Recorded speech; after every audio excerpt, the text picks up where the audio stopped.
Everyone, thank you for joining us here on KREM 2 News at noon. I'm Brandon T. Jones, and we want to go ahead and get right back on outdoors to meteorologist Thomas Patrick. He's standing out there and enduring the cold weather that we've got. Thomas, first and foremost, how are you doing today, my friend? And exactly how cold is it out there today? Yeah, I'm doing great, Brandon. I know that this can be kind of a quiet time between Christmas and New Year's. And honestly, the weather is pretty quiet as well. If there was a little bit of wind, I bet it would feel a little bit colder outside. And the wind chill is showing 20 for the current feels like. But I want to start with this. We have this that just dropped. If you have our app, you actually just got pinged with this as well. An air stagnation advisory got issued from today through Thursday. What the heck is an air stagnation advisory? Well, it just means the air mass that's on us right now is going to stick here, and any pollutants could add up over time, resulting possibly in small drops in air quality.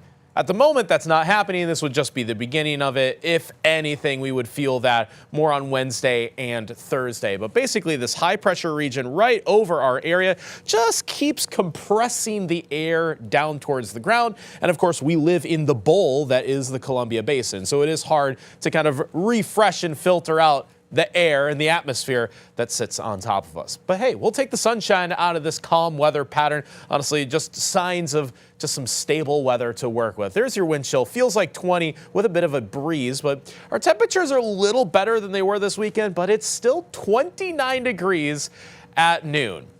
With the sunshine, it's okay, but certainly another cool day here. I think we only warm up a couple more degrees between now and the end of the day. Though today should be our coolest day of the week, I have a small warming trend for the next couple days, and that means when we do get our next precipitation, it's once again a fight between some rain and snow. So we'll cover that New Year's Day forecast coming up. Cold, but lots of sunshine. We'll go ahead and switch over to the roads right now. A traffic alert right now. North Wall Street is down to one lane between Heroy and Princeton for a water repair project. This is just south of Wellesley. The work is expected to go until 3 today. There's going to be some flaggers out there, so make sure to plan for delays this afternoon. Also developing today, we now know the identity of the suspect in the Wallace shooting that injured multiple people on Friday. The Shoshone County Sheriff's Office says the suspect was a 77-year-old man named John Drake. Details about a potential motive or why Drake opened fire are still unknown at this point, but law enforcement did confirm that he acted alone. Shoshone County Sheriff William Eddy said that 3 people were shot and injured during the incident. 2 of those people were civilians on the street outside the sheriff's office, and 1 was an officer who entered the building while the suspect was inside. All 3 of those people are expected to recover from minor injuries. Sheriff Eddy says Drake was shot and killed by officers in the lobby of the sheriff's office after a standoff. An investigation is still ongoing to determine the motive.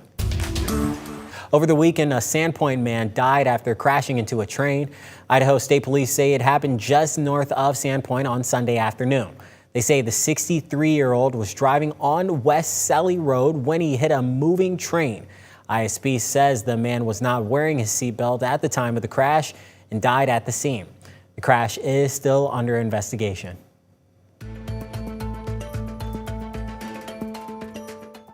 Well, people who live along the I-90 expansion project between Coeur d'Alene and Post Falls, they're growing frustrated.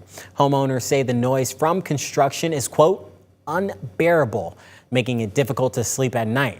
People brought the noise complaints with Coeur d'Alene Mayor-elect Dan Gookin. He says there's not much that can be done right now, but a petition is calling for a sound barrier to be built to help block out the highway noise, but also to try to stop any cars from crashing into homes. We're looking ahead to a court hearing challenging Idaho's new private education tax credit. Our news partners at the Bonner County Daily Bee reporting the suit wants to block the state's first private school choice program from taking effect. The tax credit offers non-public school students up to $5,000 or $7,500 for students with special needs to offset tuition and other education expenses. The Idaho Supreme Court has scheduled oral arguments for January 23rd. No answer 720. Trooper Tara Marissa Guting. End of watch December 19th, 2025. Gone. but not forgotten. Washington State Trooper Tara Marissa Guting was laid to rest over the weekend. Flags across the state were lowered in honor of her. Now, WSP is asking for the public's help in finding the driver of the second vehicle allegedly involved in the death of Trooper Guting. If you have any information about the driver of this vehicle, call the number right there listed on your screen. Guting was hit and killed more than a week ago while investigating a crash in Tacoma.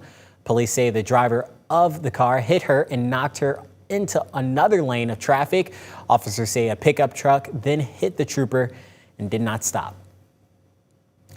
Meantime, the University of Washington says they will honor the life and legacy of student athlete Mia Hammond.